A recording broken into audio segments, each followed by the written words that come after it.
Shalom, bagaimana kabarnya pagi hari ini? Saya kembali lagi menyapa pagi ini melalui firman Tuhan dengan tema Tuhan menggunakan keterbatasan kita. Kitab Ester pasal 2 ayat 17 berbunyi demikian. Maka Ester dikasihi oleh baginda lebih daripada semua perempuan lain, dan ia beroleh sayang dan kasih baginda lebih daripada semua anak dara lain. Sehingga baginda mengenakan mahkota kerajaan ke atas kepalanya dan mengangkat dia menjadi ratu ganti Wasti. Bapak ibu saudara yang dikasihi Tuhan, Tuhan tidak hanya menggunakan kemampuan atau bentuk kita untuk mencapai tujuan kehidupan yang Tuhan inginkan, tetapi Dia juga akan menggunakan keterbatasan kita. Mari kita melihat dari sosok Ester.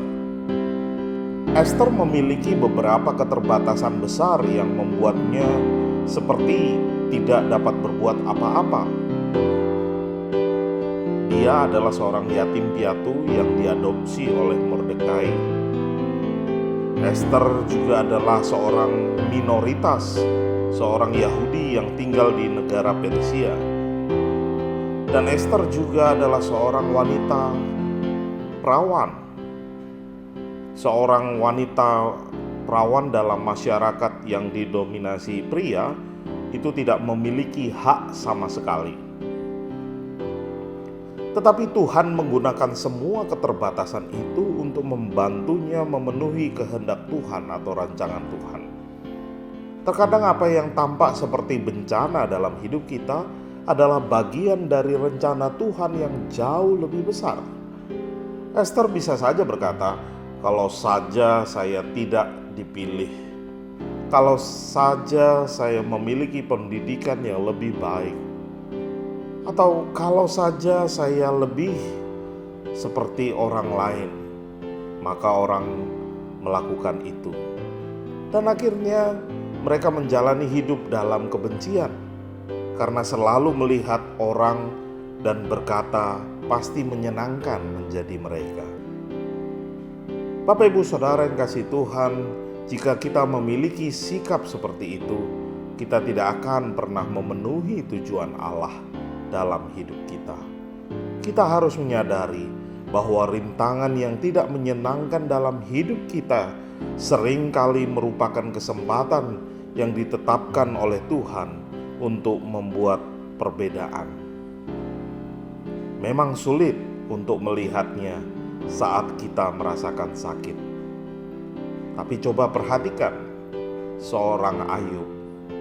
Dia adalah orang yang terkaya di dunia, dan kemudian Tuhan mengizinkan segala sesuatu diambil darinya. Keluarganya, kekayaan, dan juga kesehatannya pun diambil.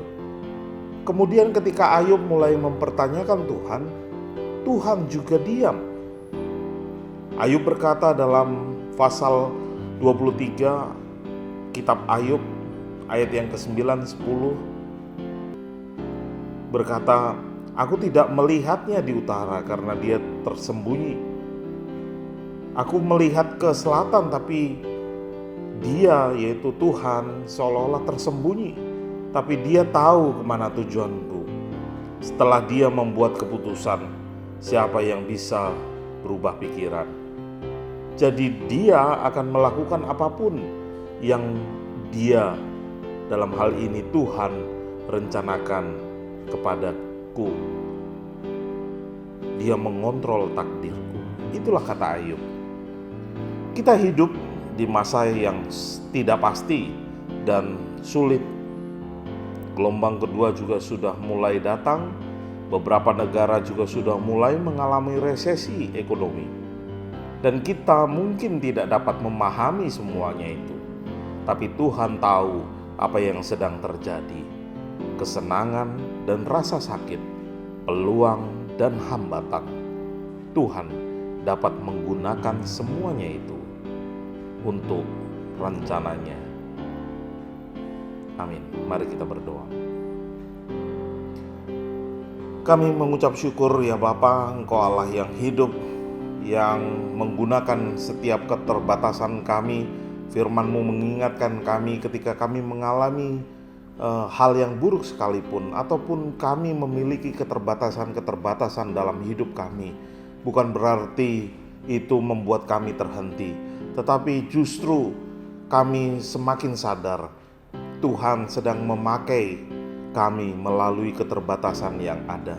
Oleh karena itu Bapa, biarlah ketika kami hidup, kami boleh terus menyenangkan hati Tuhan, dan nama Tuhan ditinggikan karena kami tahu rancangan-Mu indah bagi hidup kami.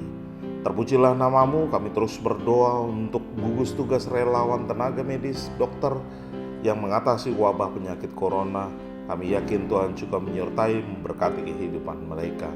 Terpujilah nama-Mu Bapa. Kami menyerahkan sepanjang aktivitas kami hari ini ke dalam tangan kuasa Tuhan. Kehendak Tuhanlah yang terjadi dalam hidup kami. Di dalam nama Yesus kami berdoa. Haleluya. Amin. Selamat pagi dan selamat beraktivitas. Tuhan Yesus memberkati kita semua. Shalom. Kau sertaku, selalu sertaku,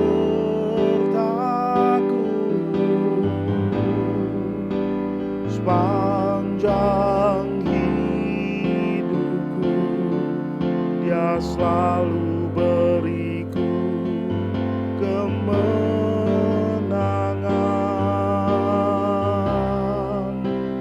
Gada dan tongkat-Mu yang menghiburku, ku kan berdiam dalam